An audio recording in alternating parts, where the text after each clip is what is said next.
Find product links below and hundreds more videos on my channel. Hey guys, welcome back. So this is a test with the new shoulder rig, and if you haven't seen my other video on this, there'll be a link to part 1 below, but basically it is a shoulder rig with the center 2 rails removed and a slider put instead. That's basically it. And this just allows me to always have a slider with me. So I'm already using a shoulder rig, especially for live events and things like that. Then I've always got a slider on my shoulder, just put it down, put it on the floor or on a table or whatever, and I'm good to go. Another thing is that I've got the weight strapped to the back, and literally just strapped it to the feet of the Konova. This is the K1 50 centimeter. So literally strapped it to the feet with the 2 red Velcro straps that came with the Konova, and that's it. That's literally perfect, good to go. It's so solid that I can use it. I can even rest the whole thing on it.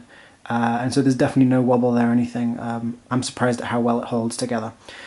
And so apart from that, just a regular shoulder rig, handles, camera. You know, I don't have a place for a top handle here, but maybe I'll figure that, somehow figure that out for this. And I will actually ask you guys for a recommendation for a viewfinder for the 5D Mark III, because for the NEX here, I've got a viewfinder. I mean, I could use a viewfinder on the screen here as well, but for the 5D Mark III, I'm going to actually want to start using a viewfinder for this, because this rig actually allows me to just tilt the camera slightly, and then now it's right in front of my face. I've got the rig sort of aiming towards the center of my body, and now the camera is really easily able to use a viewfinder. With my other rigs, I just really didn't like the whole fact of having to sort of offset the rig and stuff. It just wasn't comfortable and wasn't balanced well for me. Now right now the rig is actually very nicely balanced. I will be getting the Konova K2 instead of this because it's slightly longer. They don't make this the K1 in a 60 centimeters, and so I'm going to want just slightly longer than this to use as a shoulder rig, and this is actually completely fine. But because I'm going to be using much heavier stuff on here than the NEX, then I'm kind of going to want to be able to get that rear weight further back, because it's going to be the same weight, but if it's further back, then it's going to be pressing down more. So it's basically going to make the front part heavier. So the K1 is going to be great for this, the 50, but the K2 60 centimeters is also going to be great. So I think that's going to be my my choice, and so I'm probably going to replace that with replace this with the 60.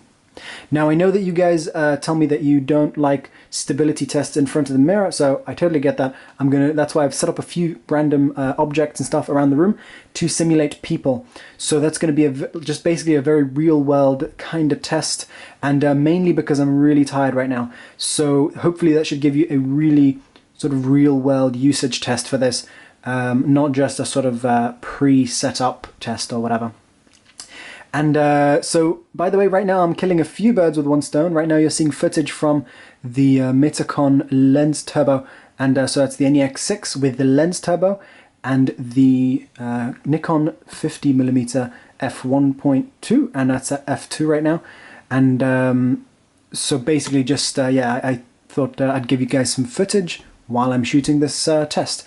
And then it's being lit up with the Aputure 528 series lights. I've got one here, the bicolor version, and then I've got the spotlight version up there with the huge new umbrella, which I'll have a link to that, but I'll post a separate video about that.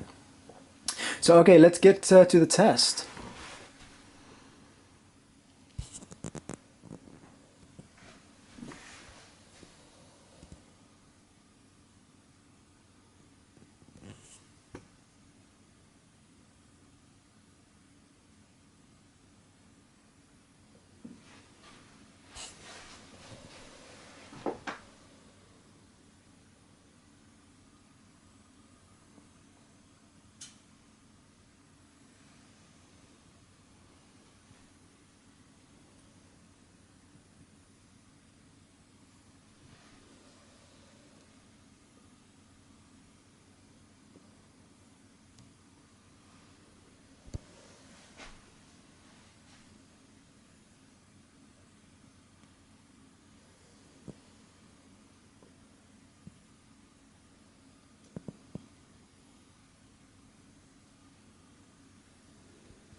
Alright guys, so I will still be obviously continuing to look for improvements for this, and I'd love to hear your recommendations for a viewfinder as well as a recommendation for a very compact head and hopefully a fluid head if possible. I'd really like to be able to have a compact fluid head on this. Compact because I want it as low as possible and as lightweight as possible, and I'd like a fluid head on here so I can actually get some nice fluid shots when I'm using this as a slider.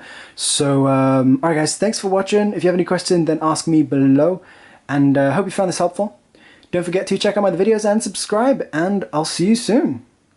Bye!